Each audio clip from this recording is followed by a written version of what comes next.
የሄኖም ሸለቆ እስቲ ያስቡት። አንድ ስም እንዴት ነው በአንድ ጊዜ የርግማን እና የበረከት ታሪክን ሊሸከም የሚችለው? ዛሬ የምንመለከተው ይህንኑ ነው። በአንድ ስፍራ ላይ የተጻፉ ሁለት ፍጹም ተቃራኒ ታሪኮች።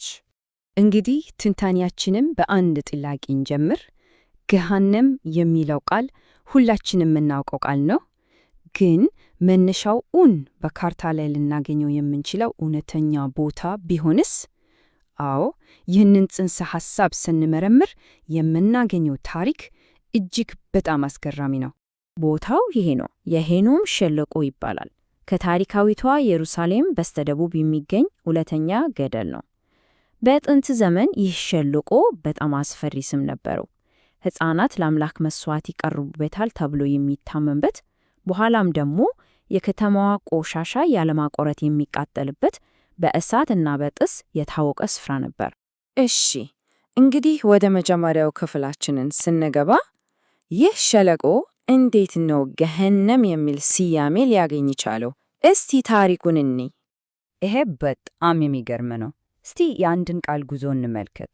መነሻው ጌሂኖም የሚለው የዕብራይስጥ ስም ነው። ትርጉሙም በቀላሉ የሄኖም ሸለቆ ማለት ነው። ከዚያ ግን ከቦታ ስምነት ወደ ጽንሰ ሐሳብነት ተቀየረ። በአዲስ ኪዳን ወደ ግሪኩ ጌሄና ተለውጦ የዘላለም ቅጣት ምሳሌ ሆነ። ከዚያም ወደ እኛ መዛግብት ሲገባ በግዕዝ ገሃነም ተብሎ ተጻፈ። ዛሬ ደግሞ በአማርኛ የምንጠቀምበት የተለመደ ቃል ሆኗል። አስቡት፣ አንድ ቦታ እንዴት እንዲህ አይነት መንፈሳዊ ትርጉም ይዞ ይጓዛል? እንግዲህ ይህ ጽንሰ ሐሳብ የኢትዮጵያ የድሮ መጽሐፍት ውስጥ ሲገባ ምን አይነት መልክ ያዘ? በተለይ ደግሞ መጽሐፈ ሄኖክ የዚህን ስፍራ ካርታ እንዴት እንደሳለው እስቲ እንመልከት። እዚህ ላይ አንድ ወሳኝ ቃል አለ፣ ሲኦል። በኢትዮጵያ ትውፊት መሠረት ገሃነም የቅጣት ስፍራ ቢሆንም ሲኦል ግን የሙታን ሁሉ መኖሪያ ነው። ነፍሳት ፍርድን እስከሚጠባበቁበት ድረስ የሚቆይበት አጠቃላይ ስፍራ ማለት ነው። እንደ አንድ ትልቅ የመንፈስ ማቆያ ልናስበው እንችላለን። መጽሐፈ ሄኖክ ደግሞ ዝም ብሎ አያልፎም። ይህንን መንፈሳዊ ዓለም በዝርዝር ይስለዋል። ሄኖክ ያየውን ሲናገር ይህ ስፍራ የተደራጀ ስርዓት ያለው መዋቅር እንዳለው ነው የሚነግረን። ዝም ብሎ ባዶ ጉድጓድ ብቻ አይደለም። እናም አወቃቀሩ ይህን ይመስላል። በጣም የሚገርም ነው። ሲኦል በአራት የተለያዩ ክፍሎች ተከፍሏል። የመጀመሪያው ክፍል ለጻድቃን ነው፣ የብርሃን ምንጭ ያለበት። ሌሎቹ ሶስቱ ክፍሎች ደግሞ ለተለያዩ የነፍሳት አይነቶች ተመድበዋል። ለምሳሌ በሕይወት ያሉ ፍርድ ላላገኙ ኃጢአተኞች፣ በቀልን ለሚጠይቁ የተገደሉ ነፍሳት እና እስከ ትንሣኤ ቀን ድረስ ለሚጠበቁ ሌሎች ኃጢአተኞች። ይህ የሚያሳየው የኋላኛው ሕይወቴታ ምን ያህል የተደራጀና ስርዓት ያለው እንደነበር ነው። እሺ፣ ይህ ሁሉ የሸለቆ ስም ያደረገው መንፈሳዊ ጉዞ ነው። ነገር ግን ወደ እውነተኛው ሸለቆ ስንመለስ ያ መሬት ላይ ያለው ገደል ለሺህ ዓመታት የደበቀው የራሱ የሆነ ትልቅ ምስጢር ነበረው። አዎ፣ የሸለቆው ስም ወደ መንፈሳዊ ጽንሰ ሐሳብነት ሲቀየር፣ በእውነተኛው ሸለቆ አፈር ውስጥ ግን የሚዳሰስ እጅግ በጣም ጠቃሚ የሆነ ነገር ተቀብሮ ቀርቶ ነበር። ታሪኩ ወደ አዳስተኛ 188 ዓመት ይወስደናል። ገብርኤል ባርኬ የሚባል አንድ አርኪኦሎጂስት ከተፍ ሄኖም ወይም የሄኖም ትከሻ የሚባል ቦታ ላይ ቁፋሮ ያካሄደ ነበር።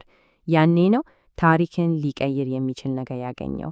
እንግዲህ ያገኘው ነገር ምንድን ነው? ሁለት በጣም ትናንሽ በጥብቀት የተጠቀለሉ የንጹህ ብር ጥቅሎችን ነው። አስቡት፣ ከ2500 ዓመታት በላይ ማንም ዘራፊ ሳያገኛቸው በተደበቀ ዋሻ ውስጥ ቆይተዋል። በጣም ስስ ስለነበሩ ሳይንቲስቶች በጥንቃቄ ለመክፈት ብቻ ዓመታት ፈጅቶባቸዋል። ጥያቄው በውስጧቸው ምን ተጽፎ ይሆን?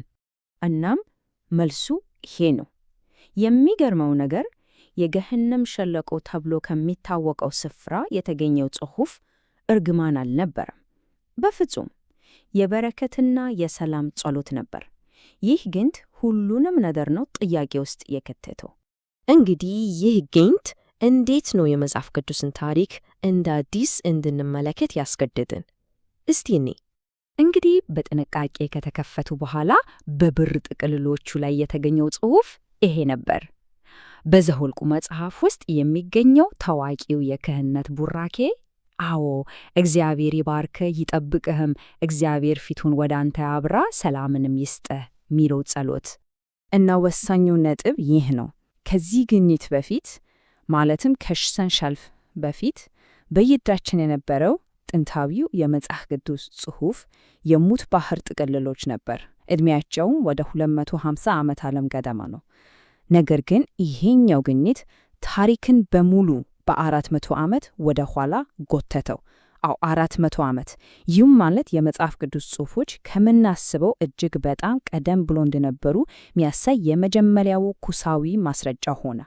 እንግዲህ እነዚህ ጥቅልሎች ታሪክን የቀየሩባቸውን 4 ዋና ዋና መንገዶችን መልከት። አንደኛ፣ እንዳልነው የጽሑፍ ቅዱሳት መጻሕፍትን ዕድሜ በመቶዎች የሚቆጠሩ ዓመታት ወደ ኋላ ገፉት። ሁለተኛ፣ መጽሐፍ ቅዱስ ዘግይቶ የተጻፈ ነው የሚሉ አንዳንድ ንድፈ ሐሳቦችን ተገዳደሩ። ሦስተኛ፣ በኢየሩሳሌም ውስጥ የእግዚአብሔር ስም ለመጀመሪያ ጊዜ በአርኪኦሎጂ የተገኘበት ማስረጃ ሆኑ። እና አራተኛ፣ ሰዎች ቅዱሳት ጽሑፎችን ለግል ጥበቃ እንደ ክታብ ይለብሷቸው እንደነበር አረጋገጡ። እሺ፣ አሁን ደግሞ ሁለቱን ተለያዩ የሚመስሉ ታሪኮች አንድ ላይ እናምጣቸውና ይህንን ትንታኔ እናጠቃሉ። የእስራኤል ሙዚየም ራሱ እንደሚለው እነዚህ ጥቅልሎች ከመጀመሪያው ቤተ መቅደስ ዘመን ጀምሮ የተገኙ እጅግ ጥንታዊ የመጽሐፍ ቅዱስ ጥቅሶች ናቸው። ይህንን ትልቅ ታሪካዊ ፋይዳ ግምት ውስጥ አስገብተን ወደ መጨረሻው አስገራሚ ንጽጽር እንሂድ። ታዲያ የሄኖም ሸለቆ ሁለት ትውፊቶች ይሄን ይመስላሉ። በአንድ በኩል ምሳሌው ስሙ በዓለም አቀፍ ደረጃ የገሃነም የመለኮታዊ ቅጣት ምልክት ሆነ፣ በሌላ በኩል ደግሞ ቅርሱ ያው ሸለቆ ያው አፈር እስካሁን የተገኘው እጅግ ጥንታዊውን የመጽሐፍ ቅዱስ በረከት ጠብቆ አስቀረልን፣ የበረከትና የመለኮታዊ ጥበቃ ምንጭ ሆነ። ስለዚህ ትንታኔያችንን በዚህ ጥያቄ እንቋጭ። አንድ ቦታ አንድ ሸለቆ በአንድ ጊዜ እንዴት ነው ስለ ጥፋትና ስለ በረከት ያሉንን ጥልቅ ሐሳቦች ሊያነሳሳ የሚችለው? የእርግማንና የበረከት የቅጣትና የጥበቃ ምንጭ እንዴት ሊሆን ቻለ? ይህ የሄኖም ሸለቆ ይዞት የቀጠለው ትልቅ ምስጢር ነው።